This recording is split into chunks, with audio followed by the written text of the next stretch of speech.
इथे शिकण्यासाठी आलोय, नेमकं आपल्याला आईवडिलांनी इथे का पाठवलंय हे इथं आल्यानंतर विसरून जातात. ऍडमिशन घेईपर्यंत आईवडिलांचा हात सुद्धा सोडत नाही, इतके घाबरत असतात. फॉर्म भरायला सुद्धा लटकट हात करतो. आणि एकदा कॉलेज सुरू झालं का महिन्यात 2 महिन्यात असलं खतरनाक प्राणी नंतर आणि मग हळूहळू मी कोणावर आक्षेप घेत नाहीये, पण ती वस्तुस्थिती पाहतोय की बाहेर सांगतोय राजांनो. बोलू ना, सच्ची बात बोलू ना.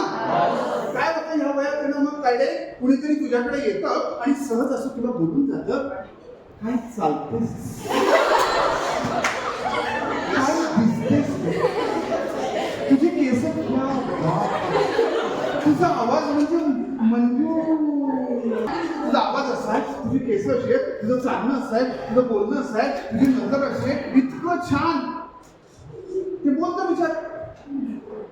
आणि ह्या ताईला ते ऐकून काय वाटतं की स्वतःच असं समजून घेते, येस परी.